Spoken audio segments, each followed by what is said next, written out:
My name is Melusi. I'm a certified life and relationship coach, and I believe your transformation matters to God and for your purpose in this life.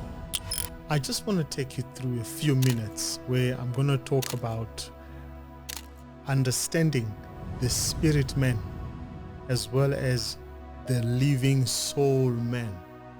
Are these the same? Are they different? Are your spiritual needs the same as your soul needs?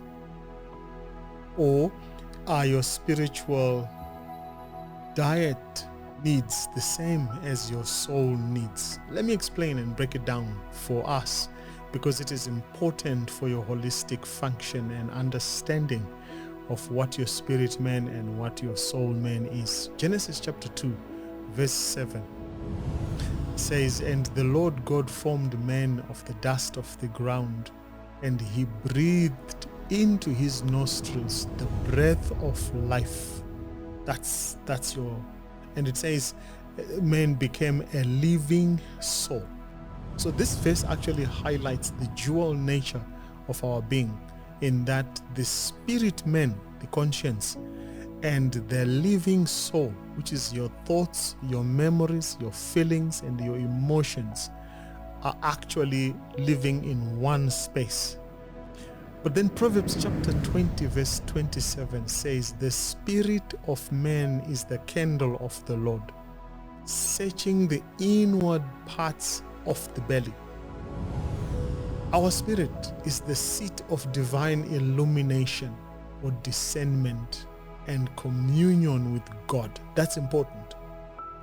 However, when you read in Hebrews chapter 4 verse 12, it tells us that for the word of God is quick and powerful and sharper than any two-edged sword.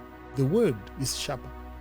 It pierces even to the dividing asunder of the soul and spirit, and the joints and marrow, and is a discerner of thoughts and the intents of the heart. So this distinction is vital to understanding our spiritual and emotional needs. The word of God is a discerner. It divides right into the depth of the spirit and the soul. So how do you nurture the spirit man and the soul man? Job chapter 32 verse 8 makes a very powerful submission.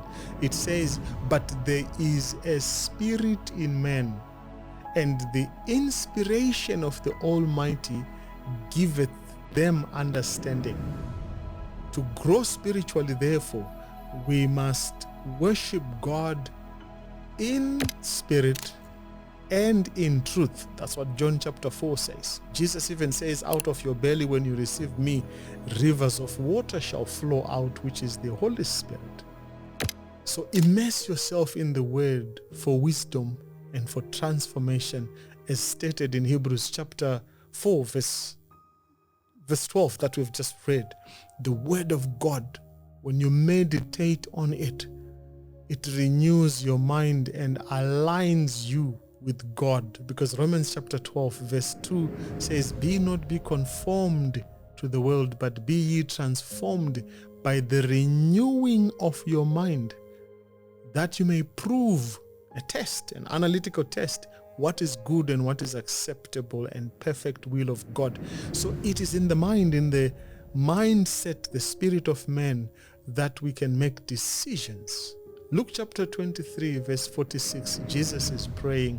It says, "And when Jesus had cried with a loud voice, he said, Father, into your hands I commit my spirit." And having they said that, it says he gave up the ghost. So true healing and restoration begins when we align our spirit with him, allowing divine restoration to take place. He submitted his spirit. It is important for you to take note. He said, "Into your hands I lay my spirit."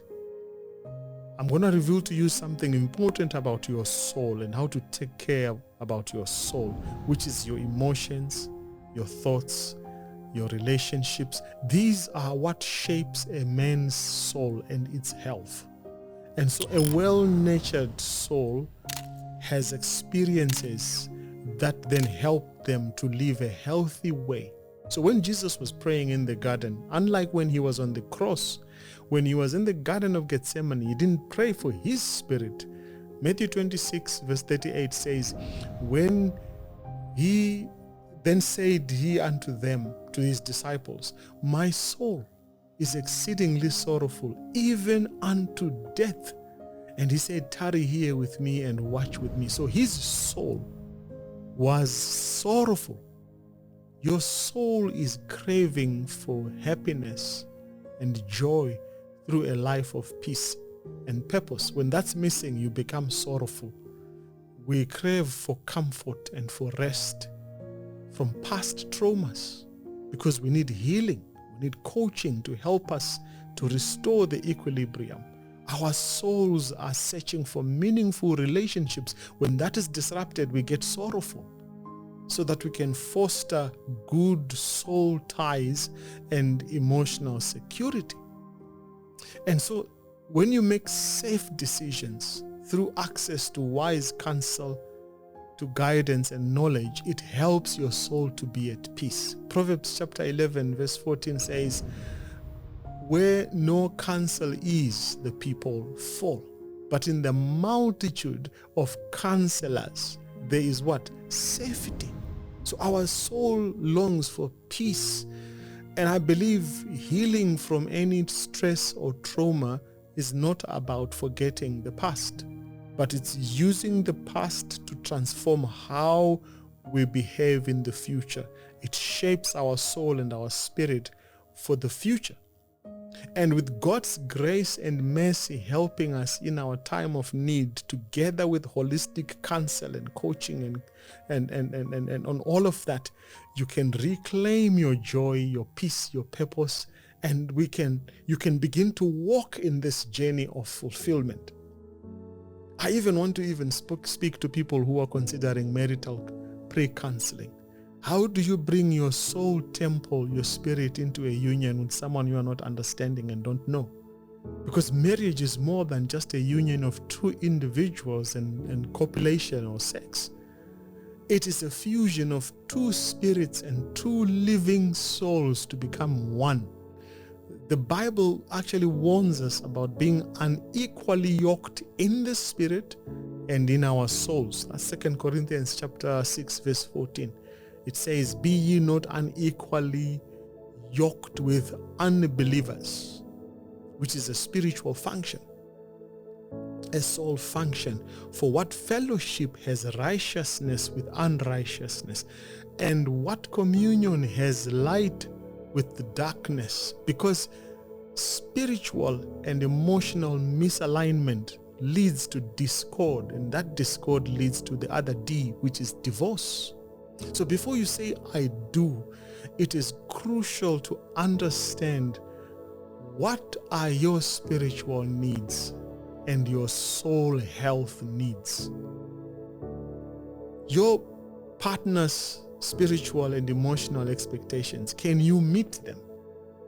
You need to understand what their expectations are, and you need to understand what their spirit and their soul needs are. So how to build a relationship that's founded and rooted in understanding and love and faith requires that you understand the spiritual and emotional needs of the other person. And so when you invest in coaching and counseling, it ensures that your union is built on a solid spiritual and emotional foundation of fully understanding what your spouse is requiring. And so when two people understand their spirit man and soul temple needs, their marriage begins to flourish and to be in harmony and to be in purpose for what God intended. There's no misalignment. And so I'm calling you, my brother, my sister, to a transformed life, because your transformation matters. You can't just live a mediocre life. Your spiritual, emotional, physical, and mental, as well as social health is critical. And God's purpose for your life is within reach. And I'm here to help you with your journey as you discover your healing and you discover your transformative needs and your life of purpose. And so my prayer and my request to you is, let's restore and transform our lives to the glory of God, because we owe it to God and to ourselves. So get in touch with me today for your holistic coaching that aligns your body, your soul, and your spirit with God's divine purpose.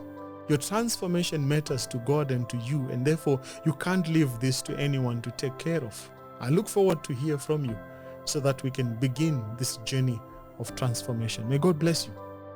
I look forward to hear from you. The contacts are in the description below, and I've also placed them on somewhere in this video. Get in touch and let's journey together into our new destiny. God bless you.